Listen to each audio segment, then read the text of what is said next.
Welcome to Moments with Marianne. This is your host, Marianne Pastana, and we're here today with special guest, Officer John Cunningham, who's here to share with us OHV Safety Week. Did you know that for a limited time, you can get free ATV, dirt bike, and ROV training in California? Here to break this down for us is Officer John Cunningham, Chief Ranger with California State Parks, and he's here to share how free training and smart preparation can make off-highway riding safer for everyone. California State Parks, the ATV Safety Institute, and the Recreational Off-Highway Vehicle Association are celebrating Off-Highway Vehicle Safety Week through November 23rd with statewide events, guided trail rides, safety demonstrations, free ATV, dirt bike, and ROV training for California residents. So welcome to the show, Officer John Cunningham. Good morning. Thanks for having me. Well, what an honor it is to have you here and to talk about this. So what are some best practices riders should be aware of before hopping on an ATV? I think the first thing is to make sure you got all your riding gear on. You got your helmet on, you got your boots on, you're wearing the appropriate clothing. You've got a plan in place. You've had your training, and you're ready to have a good time. Well, I think we all can sign up for that, and I'd love to go through these details with you because while we know that we need a helmet, are we supposed to use special helmets? Generally, they should be DOT approved because those are going to provide the most amount of safety. Oh, that's awesome to know. And so with the rest of our gear, what are we looking for that to be as well? Does it have to meet like a certain standard? As far as like the other safety equipment, there's no real standard. Only the DOT standard only pertains to helmets. So like your boots, there's a lot of variations in motocross style boots. There's gloves, riding jerseys. They're all made of different thicknesses. The pants are all different styles and different thicknesses for different purposes.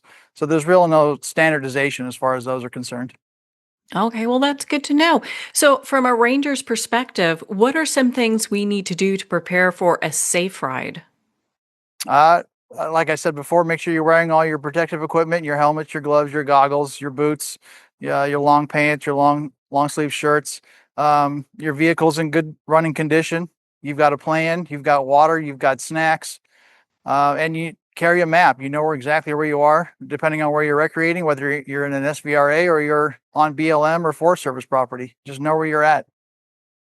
And there's a lot there that we should be aware of because sometimes when we're on BML land property, we're not supposed to be in certain areas. Yeah, I mean, it's nice to stay on designated trails. Read the signs that you're traveling on. Obviously, we're not cutting fences. We're not going in places that are where OHVs are prohibited. So, what off-road safety tips would you like to share with us?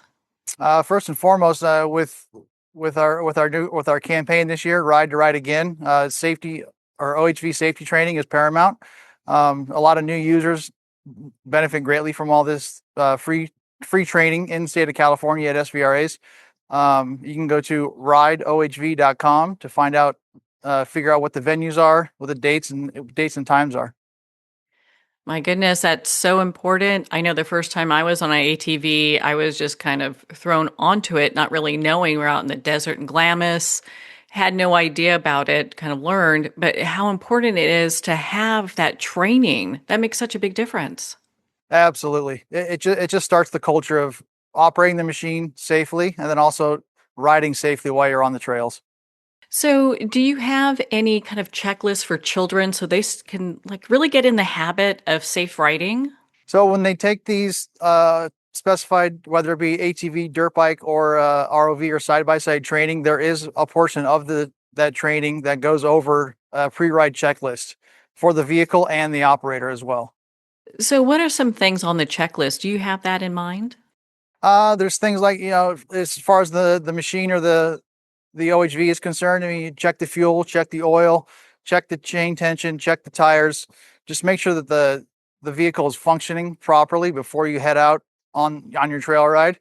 And then also, as far as safety equipment, make sure the helmet strap functions. Make sure your goggles are clear. Make sure everything fits correctly. and make sure you've got a backpack or some kind of a storage container that can hold water, because this is a very physically strenuous sport, and water's, again, very important. Well, you're a very experienced writer. What are some things you like to take with you? A toolkit. That's probably the most important thing that I like to carry, because who knows what's going to happen when you're 20 to 30 miles from the truck. Um, More water than I'll ever drink, snacks. Um, Sometimes, if depending on the weather or the weather forecast, I'll bring a layer of like a light jacket in case it's going to rain. Because the weather does change when you're up in the mountains or in the desert. It does get windy, so you want to prepare yourself for weather conditions that could become adverse. That's all important to know. You don't want to get stuck somewhere, and it's tough when you have an ATV and you're out in the middle of nowhere to get help.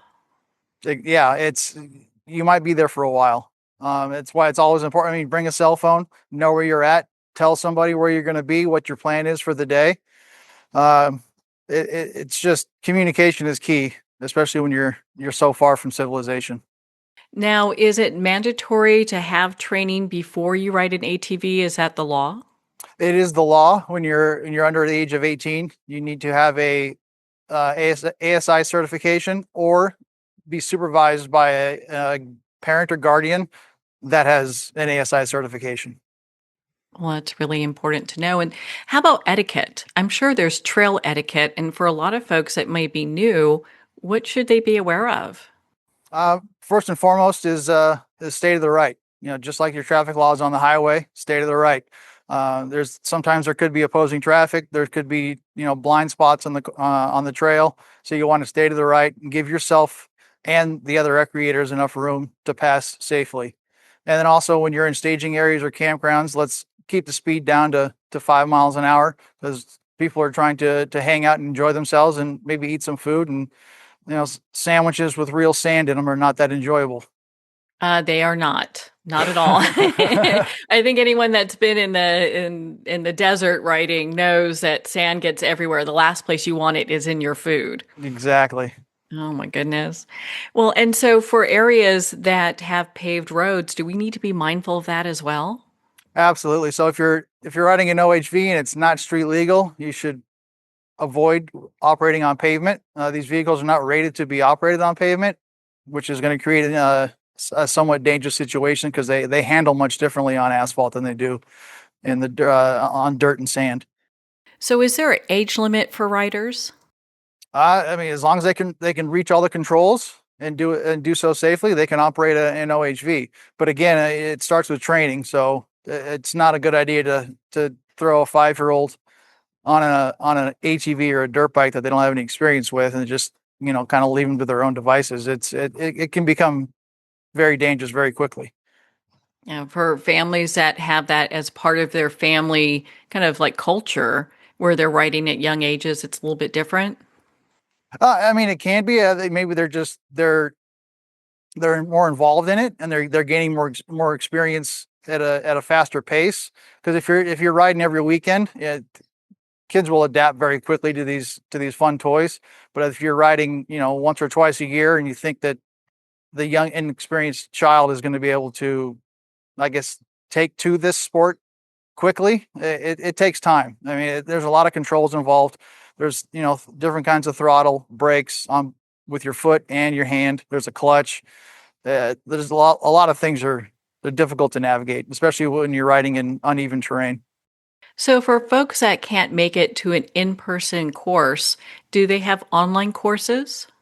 Unfortunately, there is an online portion to the ASI, the MSF, and the ROVA course.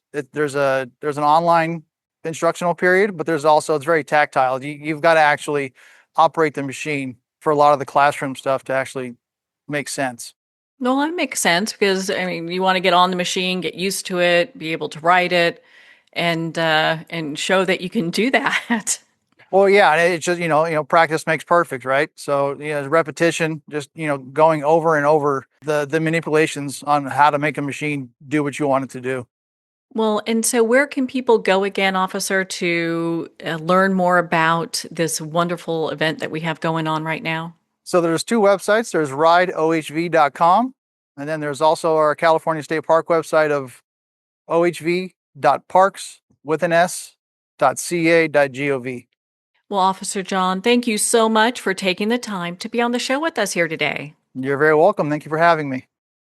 Make sure to visit rideohv.com or responsiblerecreation.org for more information. Well, we're at the end of our time today. I'd like to thank everyone for tuning in. You've been listening to Moments with Marianne, where we make every moment count.